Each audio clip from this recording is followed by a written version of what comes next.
नमस्ते। होली का नाम सुनते ही मन में रंग और खुशियां दौड़ जाती हैं, है ना? लेकिन होली से ठीक एक रात पहले हम सब मिल के जो एक बड़ी सी आग जलाते हैं, वो होलिका दहन। उसके पीछे की असली वजह क्या है? उस धधकती आग में आखिर कौन सी कहानी जलती है? चलिए आज इसी कहानी की परतों को खोलते हैं। सोचिए, हम सबने बचपन से होलिका दहन में हिस्सा लिया है, उसे मनाया है, पर शायद ही कभी रुके और सोचा हो कि भाई ये सब क्यों आता है। तो बस आज इसी क्यों का जवाब ढूंढने निकले हैं। तो ये कहानी शुरू होती है एक पिता और पुत्र से, लेकिन ये कोई आम पिता पुत्र की कहानी नहीं है। यहाँ बात है एक ऐसे राजा की जिसके अहंकार की कोई सीमा नहीं थी, और उसके बेटे की जिसकी भक्ति की कोई थाह नहीं थी।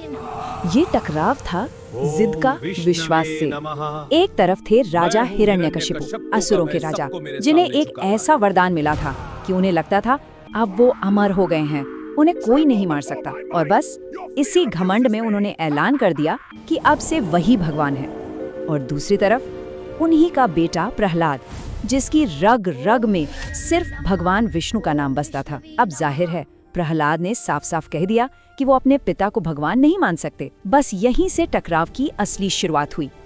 अब हिरण्यकशिपु ने सब कुछ करके देख लिया, डराया धमकाया, लेकिन प्रहलाद की भक्ति टस से मस नहीं हुई। और जब सारे रास्ते बंद हो गए तो गुस्से और लाचारी में एक बहुत ही भयानक, एक बहुत ही घिनौनी साजिश रची गई। इस साजिश को अंजाम देने के लिए हिरण्यकशिपु ने मदद मांगी अपनी ही बहन होलिका से। अब होलिका के पास एक खास शक्ति थी। उसे एक वरदान मिला हुआ था, एक जादुई शॉल, या कह लें एक चादर का। और ये कोई मामूली चादर नहीं थी। इसे ओढ़ने वाले पर आग का कोई असर नहीं होता था, आग उसे जला ही नहीं सकती थी। और फिर वो दिन आ ही गया, वो दिन जब भक्ति और विश्वास की सबसे बड़ी, सबसे अग्नि परीक्षा होने वाली थी।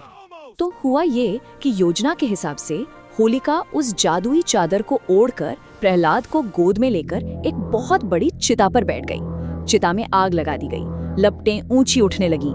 लेकिन प्रहलाद, वो तो बस आंखें बंद करके अपने प्रभु श्री हरि का नाम जप रहे थे। और तभी एक चमत्कार हुआ।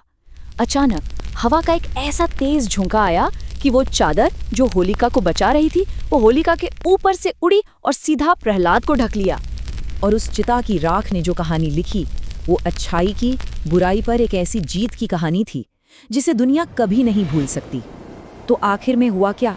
होलिका, जिसे अपनी जादुई चादर पर, अपने वरदान पर इतना घमंड था, वो उसी आग में भस्म हो गई।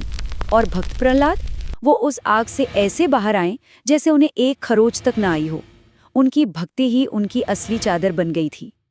और बस तभी से यह घटना सिर्फ एक कहानी नहीं रही, ये प्रतीक बन गई इस बात का कि बुराई चाहे कितनी भी ताकतवर क्यों न हो, जीत हमेशा अच्छाई की होती है।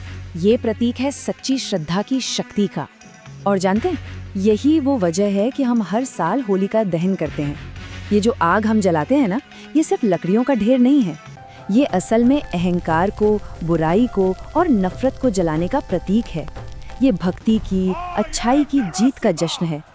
तो एक सवाल मन में आता है कि आज की इस भाग दौड़ भरी दुनिया में इस पुरानी कहानी का हमारे लिए क्या मतलब है? विश्वास और आस्था की ये कहानी आज हमें क्या सिखाती है? ये एक ऐसा सवाल है जिस पर सोचना तो बनता है। Subscribe now and hit the bell icon. Like, comment, and share.